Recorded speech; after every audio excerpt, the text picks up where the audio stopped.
Escape from Tarkov, still doing great, it looks like. It is rare to see a community turn against the game so swiftly and so viciously, but Escape from Tarkov has pissed off their own community in a way that, yeah, it makes sense why the response is the way it is, particularly.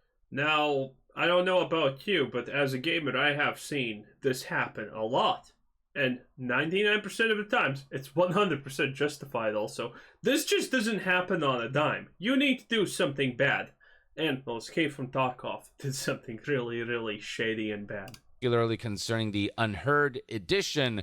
You can see from the likes to dislikes ratio of this trailer how overwhelmingly negative this has been received.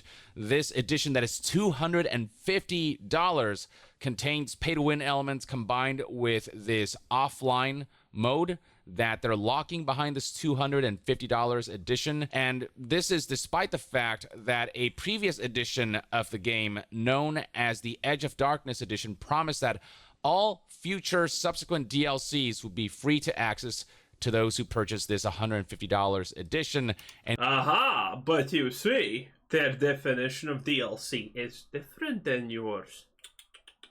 Oh no! I guess you're gonna have to buy it anyway, because this is not DLC. Or whatever BS they're saying constantly. It's great. It's great. Escape from Tarkov is just speedrunning self-destruction. Nice. And now they're coming out with a $250 edition that has features and pay-to-win elements that are locked to those people who were promised that all subsequent DLCs would be free to access. And make no mistake, there's no misunderstanding here. Straight up, the Escape from Tarkov official Twitter page at one point tweeted, "You do not need to buy anything at any stage. If you have Edge of Darkness, you do not even pay for DLCs in the future. You're all in for it all coming." It's aged like fine milk, boys. as clear as it gets. They straight up said that if you buy this $150 edition, everything from here on out you will get, and that's a promise that they just decided not to keep. They even went as far as... But wait. If we apply some Asmongold logic, maybe they didn't actually mean what they said and explain that they mean, and, you know, explain how it's gonna go. Maybe they didn't actually mean it. Just maybe. Changing the wording of past posts to try to get away with this. You can see right here that previously it said that you'll get free access to all subsequent DLC, and now it says free access to all subsequent DLC, such as Escape from Tarkov Arena. So now they're being very specific about what you'll get for free, which was not the case before. And then when all of this blew up in their faces, they try to do some damage control with the following Reddit. I actually love how this all plays out, you know? Because if you think about it, this is how it works. Well, we're going to implement this thing, it's going to cost money, and well, it's going to give people some stuff for free. And then time passes, and they make new stuff, and they figure out, wait a minute! Now they're not going to pay us money! This was a horrible mistake! And there you go. Arena. So now they're being very specific about what you'll get for free, which was not the case before. And then when all of this blew up in their faces, they try to do some damage control with the following Reddit post where they backpedaled a little bit by giving those who purchased Edge of Darkness access to offline PvE for 6 months. But that's just temporary access. It still does not fulfill the original promise. And on top of that, they offered high priority yeah, because at this point they understand if you give someone something for free and a promise of more free stuff in the future, they're not gonna pay for more. And that's kind of really bad if you want money. Matching for Edge of Darkness owners for 6 months, which suggests that those who spend $250 will get an advantage in matchmaking. So Edge of Darkness owners don't even gain access to the fast lane as far as matchmaking is concerned. And then they issued a third statement after more backlash came their way, where they insisted still that the PvE game mode is not DLC. DLC, to their understanding, is the major additions to the game, including various functionality and content that are released after the official release of the game as a themed DLC pack. Who gave you the right to redefine what DLC is? The offline PvE mode did not exist before. It is new content that's being added later with a patch. It's content that you download, therefore it is downloadable content. The fact that they're trying to circumvent the promise of free access to all subsequent DLCs by redefining what DLC is and giving certain content the DLC label is utterly absurd. Now, they claim right here that the reason they can't give everyone access Makes sense if you want money, though. to the offline PvE mode is because of their server infrastructure and server capacity and just lacking the... Which, I will remind everyone as always, is completely none of your problem. If you pay for something and you can't play it because server access is hard or blah blah blah, well, that's not the player's problem. That's literally your problem. I don't care if your engine is not optimized to do what you said that you're gonna do. I don't care if it's hard. I'm a consumer, not a developer. Why do I need to care about the developers? required amount of resources for this, and so they made the counter offer of giving Edge of Darkness owners the offline PvE mode, but only after the game officially launches, after it goes 1.0. Keep in mind the game has been in beta for like 7 years now, but we don't know when the game is launching, and it still ultimately does not fulfill the original promise of Edge of Darkness owners getting access to all subsequent DLC. They also try to offer discounts for upgrading to the Unheard Edition and the like. I love the discount pod, by the way. Again, because if they just give it to people, they don't make money. So how about a discount? But this is just damage control, not a complete walk back of what shouldn't be. So widespread has this controversy become that other developers have chimed in to essentially poke fun at this situation. So Helldivers 2, for example, tweeted the following as all this went down: "Be sure to check out the deals in the acquisition center today with prices so low, they're practically unheard of." And the cheekiness of pricing the CM21 Trench Paramedic for only 250 SC. Yeah, very clear what they're doing here. The DayZ developers put up this joke listing for a DayZ starter loot bundle that includes an apple, some bandages, and a glow stick. Mark Spanel, the CEO of Interactive Bohemian, the company behind DayZ, tweeted, "Okay, this was quick, as our $250 DayZ starter loot bundle is sold out. Should we introduce paid lockers and Armor Reforger next?" And yeah, this listing shows that the product is sold out. It was always sold out. Nobody could actually buy this product. It is a joke listing. But yeah, they're not holding back in their reference to the... Imagine when something like DayZ makes fun of you. Man, you have stooped pretty low for that to happen, okay? When DayZ can make fun of you, you know it's not good. You know it's really bad, in fact. Controversy. And then you've got Escape from Tarkov competitors like Arena Breakout Infinite, which took this opportunity to essentially try to get people who have decided to no longer play Tarkov to play this game instead. Smart, yeah, that's what you're supposed to do. That's good. Tweeting, quote, "Taking in all homeless shooter looter with a big wave goodbye to Tarkov today. We're here to welcome you to Kimona." Escape from Tarkov developer Battlestate Games just dug their hole deeper by retweeting this with the message, "Have a nice 20-minute adventure in the blatant plagiarist game, in and out." So accused... Blatant plagiarist game. Oof. Man, they're really running that speed run of destruction. And there's a community note. "Video games cannot be sued for plagiarism for simply being a same or similar category of genre." Wow, who would have expected that? BSG would need to prove that assets were taken. Yeah, okay, that's the actual legal stuff. You can actually sue someone in the gaming industry for plagiarism, but you need to prove that they are either using literally ideas stolen from you what to have in the games, aka their developers, leave and go to another company and then they take that knowledge, which is, by the way, considered a trade secret at that point, and use it to make a game, or they just literally use assets that were uniquely made for that game. Using this developer of plagiarism when all this developer did was make a game of a similar genre. They got community noted saying that you can't say something is plagiarized unless you can prove that they took assets from your game and the like. But if it's just a similar category or genre of game... Oh, Young, you can't even understand that. No. You can say this without any problem. Anyone can say anything.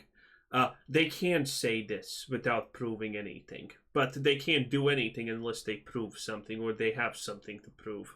God, Young, please.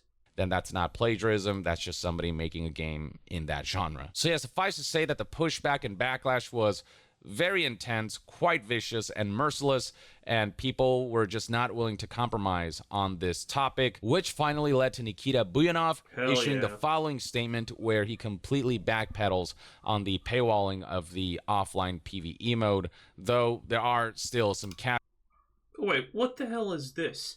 Let me continue my feedback on the current situation. First of all, I would like to say that I am very sorry that fans and the game community in general are experiencing these feelings. Take no responsibility. Dude, I love this. Caveats. Here's what that message reads like. Let me continue my feedback on the current situation. First of all, I would like to say that I'm very sorry that fans and the game community in general are experiencing these feelings. So this is That's good. Attempt at an apology, but the wording of this could not be any worse. Saying, sorry I fucked up is usually acceptable. Saying, I'm sorry you feel this way comes across as I'm not actually sorry for my actions. Bro, imagine how bad that is even if Young catches on. Like, you really messed up when Young catches on something like this. That's really bad. I'm just sorry that I got caught trying to pull this bullshit and that you feel that you were wronged, but it is not admitting any sort of guilt. It is not admitting that the individual did something wrong. It's being sorry for people. When statement analysis becomes so simple that a communist can figure it out. Jeez.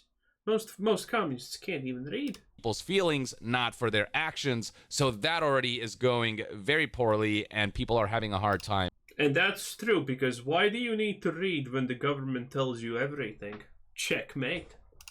Accepting this apology. This statement continues. Unfortunately, I somehow did not foresee the fact of such a reaction, and now I have drawn conclusions for my future. Yeah, but it gets worse somehow. Decisions. The fact that Nikita didn't have the foresight to determine that a second edition of the game that is $100 more expensive than the previous one at $250, that paywalls, pay-to-win elements, and modes, and screws over. To be fair, a lot of people don't care about the pay-to-win elements in Tarkov. They exist, that's for sure, but a lot of people don't care about them. They kind of accept them. For the people who bought the $150 edition. This is just about the fact that they're robbing people of what they paid for. That's pretty much it. That were promised content like this for free, instead being made to spend another $250 on a new edition to gain access to these pay-to-win elements and features and some, things like the new game mode. The lack of foresight there is incredible. If no part of this individual felt like this could be wrong and could completely blow up in their faces, then I cannot say I'm entirely optimistic about future. No, this is just an apology of someone who feels that they didn't do anything wrong and it's your fault for acting out this way. That's what it is. It's not that complicated. Future updates and monetization endeavors, if this is the level of tone deafness that is on hand. Now, Nikita did decide to backtrack on some things and decide to make some changes on this scheme, stating, quote, now we'll briefly summarize the main points. Number one, about offline PvE access, we decided to just open it for Edge of Darkness owners for free, but we will do it. He's also making it like he's the good guy. Well, yeah, we just decided to give you it for free now because you're my favorite, idiot. In waves. As I said before, we don't have server capacity right now. We'll start this process as soon as possible. So at the very least, they are backtracking on the paywalling aspect of this mode, but doing so in waves and offering no details as to how that will be done, that's got people concerned. How long will certain purchasers have to wait? Yeah, they just don't want to pay for the servers. This is what I spoke about the last time we talked about this. It seems like they really just don't want to pay for the servers. They know that there's going to be a lot of people. More people, more server expenses. Simple. And they just don't want to deal with this. To gain access to this mode that they should be getting access to because that was what was promised. From there, we have number two. We also decided that we'll add mod support for PvE mode after release of the game. Mod support. By the way, there's this really neat thing that if if you go to study in the university and it's some kind of business shit, most of the time the professors are complete idiots who actually have not even ever encountered the real business situation. And sometimes you get the greatest of fucking retarded statements that anyone can say in business. If your word cannot be trusted, no one's gonna work with you. Boys, listen. When anyone ever says that in business you should trust the word of people, they're complete morons. They're idiots without exception, okay? I literally know multiple people who have lost their companies because they have trusted the word, okay? Now, if you have a deal and it's important, you put it on goddamn paper. That's what you do. You never trust the word of someone. The word of someone absolutely has no value. In fact, in business, if someone trusts your word and you screw them over, the person who is bad in this situation, the person who is mocked, is not the person who screwed the other guy over. It's the idiot who accepted a bad proposal without putting it on paper and getting screwed over. Because they're an idiot. Never accept anything that's not written on paper. It is certainly not a bad thing. That's a plus. Number 3, about the Unheard Edition, we will not remove it. We want to keep the option for those who want to support the game more, but we'll balance items, perks in this edition, as well as we will provide more rewards for those who upgraded with the old price. Some people are peeved that they have the audacity to sell this Unheard Edition at all, or not reduce the price for it at least, or offer some kind of recompense for this situation. And then we have number 4, new Edge of Darkness perks will be balanced too. We'll remove prioritized matching option to keep everyone in the same spot. So that fast lane that they introduced when they proposed high priority matching for Edge of Darkness owners for only 6 months, apparently that's going to be completely vanquished. The statement continues, and we'll add more unique stuff to highlight the Edge of Darkness version in general. We'll provide the final list of the new Edge of Darkness perks ASAP. And then finally, number 5. Again, they're just trying to balance at this point things that they can remove, but people will want, so they will spend more money. It's all about money. We continue to work on patches, new content, events, and the game release itself, no matter what. Wait, is that Zazarian posting a comment? Can't we just have any paid features be cosmetic? I'm more than happy to put lots of money into the game for cosmetic upgrades, voice lines, weapon skins, anything that can't impact anything in the game. Wow. New content, events, and the game release. Yeah, again, people in Tarkov don't really care that much about the pay-to-win aspect as much as I understand. I haven't played it myself, but I know people who do. And they seemingly kind of don't honestly care that much, because no pay-to-win currently is strong enough to actually tip the scales. Skill is always going to be the first and foremost factor that actually decides the outcome of any situation in Tarkov. Release itself, no matter what. Nikitas' message finally concludes with, thank you for your time, love, and hate, and thank you for your increased attention to the... Effectively, it's the same as in Lost Ark. Yeah, you can buy money, you can buy upgrades, and those upgrades will give you more damage, less damage taken, and all of that jazz. But the reality is, it's never gonna matter, because as long as there's someone who is more skilled in pressing buttons than you, these upgrades don't matter, because, if you let me explain how pay to win in Lost Ark works, because it's actually a pretty interesting system that actually punishes pay to win. It works like this: to go into a raid, you need like item score, for example, 1,600. When you get that item score 1,600, you can go in and you're gonna deal not that much damage and take more damage. Then you slowly get to like item level 1,600, like 50-ish, and then you're pretty much peaked. You take the least damage from the raid and you deal the most damage almost, but you can go to like item level 1,700, for example, and that's such a super ultra minor increase in damage and survivability, it honestly doesn't matter. And again, anyone who still can press buttons even remotely better than you is gonna outscale you no matter what.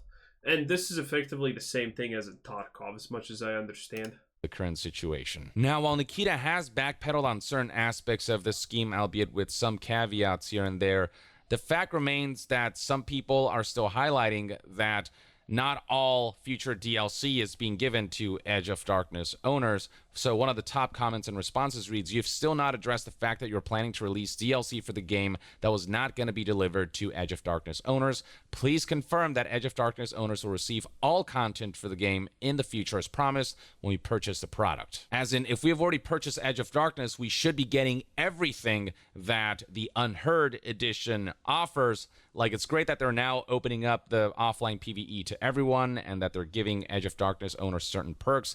But again, the promise was all subsequent DLCs will be freely accessible. I wonder if Tarkov's actually gonna fix this situation, because they want that money real bad, boys. Okay, I don't know how this is gonna end, but it is kind of hilarious. And that was Young Yeah. Views and discussion. Stay tuned right here on Young Yeah. I'll see you guys next time. Boom! Yeah, Young Young Whoa! Yeah. Anyway, that was Quizzer Said, and thanks for watching.